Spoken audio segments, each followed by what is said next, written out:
Assalamualaikum warahmatullahi wabarakatuh. Salam sehat RSSA. Selamat datang di acara OSTAP, obrolan seputar kesehatan kita bersama. Di studio PKRS Rumah Sakit Dr. Saiful Anwar, Provinsi Jawa Timur. Bersama saya, Asih, dalam episode keempat kali ini, kita akan membahas tentang kanker paru. Pembicaraan kita kali ini tentang kanker paru berkaitan dengan memperingati Hari Kanker Paru Sedunia. Yang kali ini ada narasumber kita di studio, ada Dr. Ungki Agustiawan, spesialis paru konsultan onkologi toraks. Selamat pagi, dokter. Selamat pagi, Bu Ase. Iya. Dan untuk memperingati Hari Kanker Paru Sedunia kali ini, temanya tahun ini apa, dokter? Ya, tema kanker paru sedunia ini, Hari Kanker Paru Sedunia ini yang yaitu Living with Lung Cancer. Ya, itu maksudnya apa, dokter? Jadi Living with Lung Cancer itu di mana orang yang terkena kanker paru itu harus karena sudah terkena, gimana menjaga beliau itu tetap sehat, aktif, dan juga usaha untuk sembuh. Jadi ininya walaupun sudah terdiagnosa kena kanker paru, tapi tetap harus fight gitu ya, dok ya, hidupnya. Betul. Ya. Dan kanker paru itu sendiri, kalau saya pernah membaca di website itu, dok, itu katanya kanker penyakit yang paling mematikan ya, dok ya, di antara penyakit kanker-kanker yang lain. Betul, betul sekali, Bu Asih. Jadi kanker paru itu kanker yang insidennya, angka kejadiannya sangat meningkat. Bahkan di negara berkembang seperti Indonesia itu 400 kali lipat dibandingkan tahun-tahun sebelumnya. Kemudian dari yang ditemukan itu, angka kematiannya cukup tinggi dibandingkan dengan kanker-kanker yang lainnya. Kanker payudara, kanker serviks, dan lain sebagainya. Kanker paru itu angka kematiannya cukup tinggi. Dan ini menjadi tantangan buat kami. Kita harus cepat mendiagnosis dan juga jangan sampai kematiannya tinggi. Itu. Sesuatu bisa terdiagnosis sejak dini itu kan berarti harus ada deteksi dininya ya, dok ya. Betul. Nah, itu cara mendeteksi dininya bagaimana, dok? Ya, kenapa kita harus mendeteksi dini kanker paru? Yang pertama, kanker paru itu rata-rata, Bu Asih, datangnya itu pada stadium lanjut, yaitu stadium 3 atau 4. Dan kalau stadium 3 atau 4, maka angka tahan hidupnya itu nggak terlalu panjang. Jadi angka tahan hidup dalam 1 tahun, kalau kanker rata-rata angka tahan hidup 5 tahun, tapi kalau kanker paru angka tahan hidup 1 tahun itu 15%. Jadi cukup kecil, jadi angka kematiannya cukup tinggi. Makanya perlu usaha dini untuk menemukan deteksi dini. Jadi kita harus perlu usaha itu. Nah, kenapa kita harus menemukan pada saat awal atau stadium dini? Karena kanker paru bisa curable atau bisa sembuh pada tahap stadium 1-2 dengan pembedahan ataupun radioterapi. Kayak gitu, Bu Asih. Jadi kematian biar kita hindari atau turunkan. Iya. Setelah terdeteksi ya, dokter ya, bisa, kalau bisa sih stadiumnya yang 1 atau 2 bisa sembuh total gitu ya, dok ya. Betul. Seandainya sudah terdeteksi ternyata sudah stadiumnya itu ternyata 3 ataupun 4, dok. Itu apa solusinya? Maksudnya terapi apa yang bisa dilakukan untuk istilahnya memperpanjang usia pasien ini, dokter? Baik. Nah, dengan perkembangan teknologi dan dalam bidang kedokteran dan juga obat-obatan tentunya, saat ini untuk kanker paru yang stadium lanjut, jangan putus harapan, banyak modalitas terapi baru. Jadi prinsip penanganan kanker paru pada stadium lanjut itu adalah multimodality. Multimodality itu apa? Saat ini yang sudah ada di dalam guideline itu yaitu mulai dari pembedahan, radioterapi, kemoterapi, terapi target, dan juga imunoterapi. Jadi kita bisa menggunakan metode-metode tersebut walaupun pembedahan pada stadium lanjut itu pada kondisi tertentu. Yang paling banyak yaitu kemoterapi, targeted terapi, dan imunoterapi, Bu. Dan yang terbaru itu dari 5 obat itu, terapi target dan imunoterapi itu yang saat ini sangat menjanjikan, di mana terapi target itu obatnya minum. Kalau orang kan kalau stadium 3 atau 4 rata-rata oh nanti kemo, takut dan sebagainya. Tapi ini obatnya minum. Nah, kemudian imunoterapi itu obatnya infus tapi efek sampingnya jauh berbeda. Berbeda cara kerjanya dengan kemoterapi. Dan kemoterapi pun jangan takut karena sekarang ada obat-obatan baru yang efek sampingnya masih bisa kita kendalikan dan hasilnya saat ini juga cukup menjanjikan. Tapi dari sekian pengobatan itu pasti ada efek samping ya dokter ya? Betul. Ya, terutama kayak kemoterapi, radioterapi itu ada efeknya mungkin dari setiap pasien beda-beda sesuai dengan tingkatannya. Nah itu pasti akan berdampak di psikologis pasien dokter. Nah itu solusinya bagaimana dokter, namanya pasien mungkin untuk menghilangkan kecemasan atau mungkin down istilahnya, sudahlah saya sudah kemo berapa kali kok hasilnya seperti ini, kayaknya langsung dari tengah-tengah itu sudah nggak ada semangat gitu dokter. Baik ya, jadi orang terdiagnosis kanker paru apalagi sudah stadium lanjut pasti dia akan down ya. Ya perlu dukungan semua keluarga. Kami juga akan sangat mendukung dan juga berusaha meyakinkan kesembuhan itu pasti ada harapan. Yang penting usaha dan doa.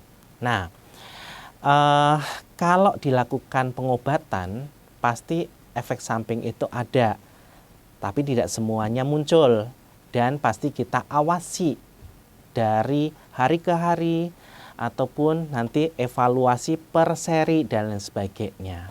Efek samping kemoterapi tidak semuanya orang itu mempunyai efek samping kemoterapi. Ada aja yang cuma di awal-awal cuma mual dikit, setelah itu sehat biasa aja, makan dia akan lebih fit dan lain sebagainya. Dan kemoterapi tidak hanya 1-2 kali, tapi dia memang ada seri, kemudian ada lini yang nanti kalau nggak mempan obat A, nanti pakai obat B, dan nanti bisa maintenance dan lain sebagainya. Sampai nanti diharapkan kankernya itu mengecil dan pasien angka tahan hidupnya, kualitas hidup pasien akan lebih bagus dibandingkan dengan sebelumnya.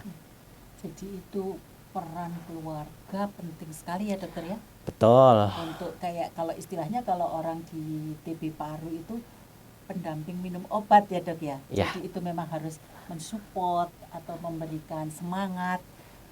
Bahkan mungkin mengingatkan ya dok, ini waktunya kemo, ini perhatiannya bagaimana supaya pasien ini tidak merasa kayaknya kok menderita sendiri gitu ya dokter ya? Betul. Jadi support dari keluarga, orang-orang di sekitarnya itu sangat membantu pada pasien kanker.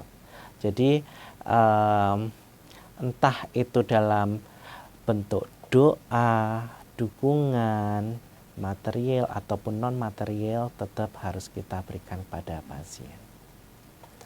Untuk dokternya sendiri dok, seandainya ada pasien seperti itu, untuk bisa selalu memfollow up, solusinya kan kadang pasien ini up down gitu ya dok ya, kadang mau kadang enggak gitu. Untuk bisa memfollow up terus pasien ini kapan datang, harusnya datang kali ini, kok ini enggak datang, itu seperti apa dok? Baik, yang pertama kenali dulu penyakitnya. Kemudian minta penjelasan kepada dokter secara detail penyakit ini seperti apa, kemudian pengobatannya seperti apa secara detail, baik itu efek samping dan juga kalau umpamanya tidak berhasil, langkah apa selanjutnya yang harus ditempuh, kayak gitu. Nah, dokter pasti akan berusaha menjelaskan, dan obat itu kalau pada kanker stadium lanjut itu enggak cuma sekali, tapi dia berseri kayak gitu ya, terus menerus, bahkan sampai seumur hidup. Ya, di situ nanti pasti ada evaluasi kapan dia harus jadwal kontrol, baik itu kemoterapi ataupun targeted terapi ataupun imunoterapi. Ya, nanti kapan kontrol, kapan dievaluasi. Nah, evaluasi pada kanker paru itu ada 4, Bu. Subjektif itu ada keluhan pasien, apa membaik apa enggak. Kemudian semi objektif, berat badannya naik apa enggak. Karena orang kanker rata-rata kan turun berat badannya. Dengan diobati berat badannya naik apa enggak. Kemudian performance status, jadi kemampuan fungsional pasien tersebut. Yang sebelumnya tidur saja, apakah nanti bisa duduk atau bahkan berjalan atau bahkan bekerja. Kemudian yang objektifnya yaitu dari gambaran fotorongsen. CT scan. CT scan torak dengan kontras, nanti dievaluasi setiap 3 bulan, tumornya mengecil apa enggak. Dan yang terakhir adalah evaluasi toxicity obatnya. Jadi apakah ada efek samping obat tersebut. Baik yang kecil ataupun sampai yang efek samping yang membutuhkan rawat inap, itu akan direcord dan menjadi pertimbangan selama pengobatan. Kayak gitu, Bu. Penjelasan seperti itu apakah pasien dan keluarga pasien harus tahu, dokter? Sebenarnya pasien itu berhak untuk mengetahui penyakitnya dan juga menentukan pengobatannya. Dengan resiko pasien nanti semakin takut, dokter. Gimana? Iya, di Indonesia memang seperti itu, tapi kita kan melihat kultur masing-masing daerah ya. Idealnya pasien itu tahu dan nanti keputusan di pasien gimana dia bersikap. Tapi kadang pasien dengan kondisi terminal, istilahnya stadium lanjut, itu banyak pertimbangan sehingga kadang-kadang keluarga yang harus tahu, pasien dikasih tahu dan disupport gitu aja, dan keluarga yang akan lebih detail. Dan itu pun juga kadang permintaan keluarga, tapi keluarga, makanya dukungan keluarga itu sangat perlu dan dia benar-benar harus juga menjaga. Kalau pasiennya nggak mau kontrol ya dimotivasi untuk kontrol dan lain sebagainya. Nggak mau makan ya sudah dibuatkan makanan yang enak atau disuapi dan lain sebagainya. Itu salah satu usaha-usaha yang bisa membantu pasien. Nah, seperti pemirsa dengar semuanya penjelasan dari Dr. Ungki bahwa sebenarnya penyakit apapun pasti masih bisa disembuhkan ya, dokter ya. Yang penting ada usaha, betul, doa, dan terutama support dari keluarga. Ya. Nah, untuk ini terapinya, dokter. Terapinya itu kan pasti seperti radioterapi ataupun dengan kemo, itu kan pasti biayanya besar, dokter. Nah, itu bagaimana, dokter itu? Ya, baik. Negara kita ada JKN ya yang juga bisa membantu, semua bisa, bahkan wajib untuk ikut tersebut ya. Saat ini untuk terapi kanker pada stadium lanjut yang sudah saya sebutkan di awal tadi, kalau menggunakan BPJS atau JKN, insya Allah sih pembedahan, radioterapi itu ditanggung. Kemoterapi juga ada. Terapi target yang terbaru, obatnya minum, ya itu juga ada. Dan itu kalau beli sendiri ya lumayan mahal. Kayak gitu. Tapi ya. Ini Di cover dengan BPJS sampai BPJS itu sampai dia sampai selesai umpamanya kayak gitu ya.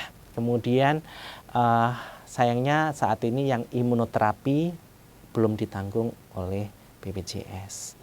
Karena obatnya memang obat terbaru, teknologi baru dengan sistem kerjanya yang berbeda, di mana dia akan meningkatkan sistem imun tubuh pasien, di mana kanker itu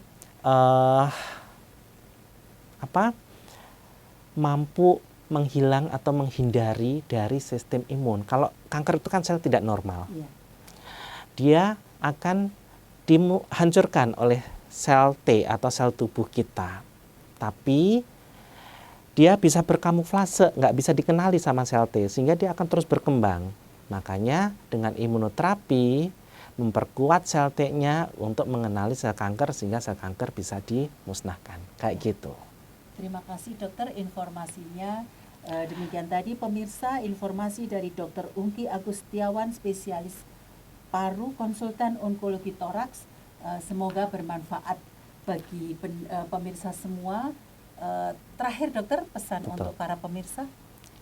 Baik, deteksi dini pada kanker paru sangat penting, terutama pada orang-orang yang berisiko. Siapa sih yang berisiko? Perokok, paparan zat karsinogenik seperti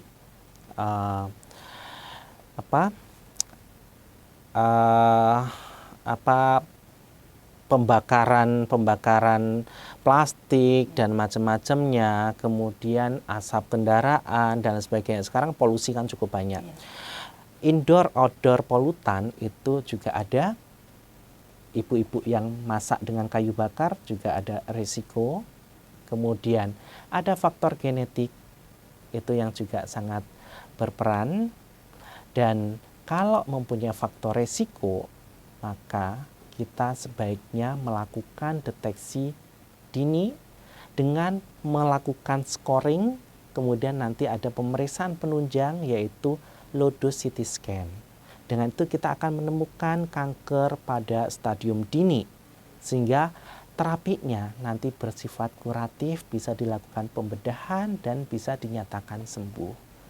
Kalau stadium lanjut, jangan putus asa. Banyak obat baru yang menghasilkan